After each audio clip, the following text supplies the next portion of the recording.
नमस्कार, आप सभी दर्शकों का लाइव लगातार में स्वागत है। और जिस तरीके से झारखंड के युवा जो हैं वो लगातार कोर्ट का दरवाज़ा खटखटाते हैं अपनी नियुक्ति को लेकर के, तो वहीं दूसरी ओर कल सुनवाई भी हुई है। हमारे साथ आज यहां पर पंचायत सचिव के अभ्यर्थी मौजूद हैं, हम इनसे बातचीत करेंगे कल की सुनवाई को लेकर के उनका क्या कुछ कहना है। चूँकि सरकार क्लैरिफिकेशन के लिए सुप्रीम कोर्ट का दरवाज़ा खटखटाई थी, जिसमें कॉमन मेरिट लिस्ट निकालना था। 13 और 11 जिलों का जो मामला फंसा हुआ था, सोनी कुमारी का ये यहाँ पर उनके द्वारा यहाँ पर केस किया गया था 13 और 11 जिले को लेकर के। यहाँ पर ही पेच आप लोगों का फंस रहा था और इसको लेकर के सरकार जो है वो क्लैरिफिकेशन के लिए कोर्ट गई, जहाँ पर कॉमन मेरिट लिस्ट निकालने की बात थी। और यहाँ पर 40,000 और नियुक्ति की यहाँ पर बात सामने आ रही है कि और यहाँ पर किस तरीके से नियुक्ति बढ़ाया जा सकता है, उसका 3 गुना नियुक्ति जो है वो यहाँ पर नज़र आ रहा है। देखिए, बात ऐसा है कि ये मामला सोनी कुमारी का है और ये आपका जो आप सभी को पता होगा कि जो नियोजन नीति बनी थी 21/7/2016 को 5938 जो नियोजन नीति का संख्या था उससे संबंधित मैटर थी। सोनी कुमारी एप्लीकेंट थी, वो केस की थी हाई स्कूल शिक्षक मामले में। तो उसमें एक बार सुनवाई हुआ था हाई कोर्ट में और 14 सितंबर 2020 को ही आपका जजमेंट आई थी। उसके बाद फिर मामला सुप्रीम कोर्ट चला गया था। सुप्रीम कोर्ट से भी जजमेंट आई 2 अगस्त 2022 को, ठीक है। अब उसका एकदम उस जजमेंट का आए हुए 4 महीना का समय बीत चुका है। उस जजमेंट में 2 पॉइंट था, ठीक है। पहली बात था टीचर वाले मामले में, क्योंकि मेन पार्टी में टीचर वाले थे, ठीक है। हालांकि पंचायत सचिव भी मेन पार्टी में ही है और उसमें भी उसका अपील संख्या 4043 मेंशन है उसमें, ठीक है। अब रही बात शिक्षक नियुक्ति वाले मामले में, तो उसमें जो जजमेंट थी ऑपरेटिव पार्ट में, उसमें वो थोड़ा सा डायलेमा वाली स्थिति थी सरकार के लिए। पहली स्थिति क्या थी कि जो लोग मिनिमम कट ऑफ थे, यानी कि जो शेड्यूल डिस्ट्रिक्ट में जो लोग ज्वाइन किए हुए थे, जिनका मार्क्स कम था, क्योंकि वो 100% रिजर्वेशन कैटेगरी में जिला जो रिजर्व था, तो उसका जो उस जिले से शेड्यूल जिले वाले के जो अभ्यर्थी थे उसका मार्क्स बहुत कम था।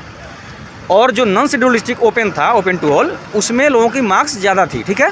तो एक सोनी कुमारी एप्लीकेंट थी पलामू डिस्ट्रिक्ट की और वो लातेहार में अपना जो है करना चाहती थी, जबकि लातेहार जो है वो शेड्यूल डिस्ट्रिक्ट का पार्ट था और वो अप्लाई नहीं कर पाई लातेहार डिस्ट्रिक्ट से, तो वो केस कर दी थी, ठीक है। वहाँ पे जो सुप्रीम कोर्ट का जजमेंट आई तो उसमें ये चीज़ मेंशन है कि शेड्यूल डिस्ट्रिक्ट से जितने भी जो मिनिमम कट ऑफ वाले जो अभ्यर्थी हैं उससे ऊपर सबको एडजस्ट किया जाए, ठीक है, पहली बात। और दूसरी बात क्या है कि शेड्यूल और नॉन शेड्यूल डिस्ट्रिक्ट में दोनों में स्ट्राइक बैलेंस किया जाए, यानी कि रीसफल हो सकते हैं वो, ठीक है। यानी कि जो ज्वाइन है ऑलरेडी, जो ज्वाइन टीचर हैं उनको सफल किया जा सकता है, लेकिन उनकी अपॉइंटमेंट को सेव किया गया है। तो सरकार को अब यहाँ पर दुविधा इस बात की हुई कि अगर इन केस अगर शेड्यूल और नॉन शेड्यूल डिस्ट्रिक्ट को अगर रीसफल करके स्टेट वाइज मेरिट तैयार करती है, तो जो ज्वाइन टीचर हैं वो 2000 की संख्या में लगभग में लोग बाहर हो जा रहे हैं, ठीक है। और यदि अगर उन लोग को अपॉइंटमेंट को सेव रखते हुए खाली पद पे अगर रीसफल करती है, तो उसमें मिनिमम कट ऑफ से ऊपर में 30,000 ज़्यादा स्टूडेंट को जो है ज़्यादा पद क्रिएट करना पड़ जा रहा है। तो उसको लेकर के थोड़ा सा डायलेमा की स्थिति थी।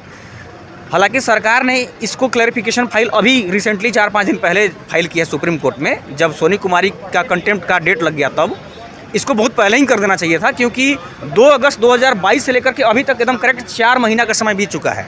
4 महीना का मतलब होता है 16 सप्ताह का समय बीत चुका है, बहुत ज़्यादा समय होता है, ठीक है। तो उसी में कल जब जो आपका सुनवाई हुई 28 तारीख को, उसमें जज जो है वो झारखंड सरकार के जो वकील थे, अधिवक्ता लोग थे, सीनियर अधिवक्ता, उनको काफ़ी फटकार लगाई और उनका स्पष्ट कहना है कि सरकार जानबूझ करके प्रॉब्लम को क्रिएट कर रही है। और उसी मामले में मुख्य सचिव को लाइन हाजिर किया है और बुलाया है सशरीर शुक्रवार को। और इसमें पंचायत सचिव का ही मैटर है, पंचायत सचिव भी पार्टी में है और उसके भी अपील संख्या उसी जजमेंट में मेंशन है। और हमें लगता है कि आने वाला जो सुनवाई होने वाला है सुप्रीम कोर्ट में, उसमें सभी का निराकरण निकलने वाली है और सभी की नियुक्ति होने वाली है। अगर हम बात करें तो एक तरफ सरयू राय ने भी ट्वीट कर कहा है कि भ्रष्टाचार के ही कारण कहीं ना कहीं झारखंड में बेरोजगारी छाई हुई है। क्या कुछ कहिएगा इसको लेकर के? क्या आपको भी यही लगता है कि भ्रष्टाचार के कारण आप लोगों की नियुक्ति नहीं हो पा रही है, रोजगार नहीं मिल पा रहा?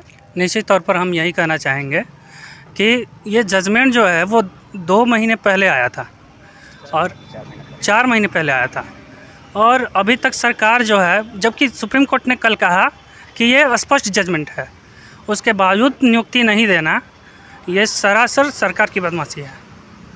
तो हम यही कहेंगे कि सरकार जो भी बदमाशी कर रही है वो बदमाशी ना करे। और हम लोग तैयारी करते हैं बहुत सालों से, 6 साल हो गए तैयारी करते हुए। जैसे CGL का जो एग्ज़ाम है वो पड़ा हुआ है, एग्ज़ाम नहीं होता है। एक तो एग्ज़ाम नहीं होता, दूसरे में एग्ज़ाम होता है तो सुप्रीम कोर्ट जाना पड़ जाता है बच्चों को। भाई बच्चे कहाँ कहाँ लड़ें। और यह जो जजमेंट है, कल का जो जजमेंट है, उससे स्पष्ट पता चलता है कि सरासर सरकार की बदमाशी है। और सरकार अगर देना चाहे तो ये नियुक्ति जो पंचायत सचिव की नियुक्ति है वो पूरा कर सकती है, और उसके बावजूद ये नहीं दे रही है तो कहीं न कहीं सरकार की मंशा गलत साबित होती हुई प्रतीत होती है। आपको क्या लगता है क्या भ्रष्टाचार एक कारण है आप लोगों की नियुक्ति में रुकावट का? बिल्कुल, इसमें सारे राजनीति किया गया। जब माननीय सुप्रीम कोर्ट का आदेश आ गया कि इस सबको नियुक्ति किया जाए तो इसमें आप राजनीति किए, और राजनीति के चलते छात्रों को इसमें अपना एज गंवाना पड़ा या तो समय काट रहे हैं। तो इसमें अनुरोध है सरकार से कि इसको जल्दी से जल्दी नियुक्ति करें। आप लोगों की सारी प्रक्रिया पूरी हो चुकी है, बस आप लोगों की नियुक्ति बाकी है, जहां पर अब कॉमन मेरिट लिस्ट की बात आ रही है। जी देखिए, पंचायत सचिव का मैटर तो बिल्कुल क्रिस्टल क्लियर है, और ये 21 सितंबर 2020 को जब जजमेंट आई थी हाई कोर्ट का, उसी समय क्लियर कर दिया गया था। ठीक है, उसका जजमेंट ये था कि नॉन शेड्यूल्ड डिस्ट्रिक्ट में किसी भी प्रकार के सिलेक्शन प्रोसेस और अपॉइंटमेंट में कोई दिक्कत नहीं है, लेकिन सरकार अगर चाहे तो उसको 593 को इग्नोर करते हुए शेड्यूल्ड डिस्ट्रिक्ट में भी अपॉइंटमेंट जारी कर सकती है। तो आज जो रीसफल करने की बात सुप्रीम कोर्ट बोल रही है वो 21 सितंबर 2020 को हाई कोर्ट ही बोल चुकी है, लेकिन सरकार ने उस बात को मानी नहीं। और वो चीज़ को अभी सुप्रीम कोर्ट ने बोला कि नहीं, रीसफल हो सकता है, कोई भी चीज़ को आप 593 को इग्नोर कर सकते हैं। और हुआ भी, केवल 8,423 शिक्षक नियुक्ति वाले मामले में केवल टीचर को डिबार किया गया था, उनको क्वेश्चन किया गया था। खुशखबरी की उम्मीद है आपको? बिल्कुल है, और होनी भी चाहिए, क्योंकि हमारे जब साथ में जजमेंट है तो उसमें दिक्कत की बात नहीं है। और एक चीज़ बता रहे हैं कि पंचायत सचिव के लिए मैंने पंचायत सचिव के मामले में न्यायालय से, चाहे वो हाई कोर्ट का मैंने जजमेंट हो या सुप्रीम कोर्ट का हो, किसी भी प्रकार के कोई नेगेटिव जजमेंट थी ही नहीं, और न तो कभी होगी। बस सरकार को एक सही मंशा से एक जो है पॉजिटिव रिस्पांस दे करके इसको कंप्लीट करानी है, बस यही अड़चन है और कहीं कुछ नहीं है। बस केवल एक सकारात्मक मंशा की ज़रूरत है। तो कहीं ना कहीं कहा जा सकता है कि लगातार जिस तरीके से पंचायत सचिव अभ्यर्थी स्पष्ट रूप से कह रहे हैं कि कहीं ना कहीं भ्रष्टाचार भी एक कारण है जिसकी वजह से इनकी नियुक्ति रुकी हुई है, और वहीं दूसरी ओर इन्होंने स्पष्ट रूप से कहा कि कोर्ट ने ये चीज़ क्लियर कर दिया और हमें भी अब खुशखबरी की उम्मीद है कि अब हमें भी बहुत जल्द नियुक्ति मिलेगी। जो सारी बातें आ रही थी, इतने समय से इंतज़ार था, वो कहीं ना कहीं अब पूरा होगा। इसी के साथ देखते रहिए लाइव लगातार। रांची से मैं पूजा, नमस्कार।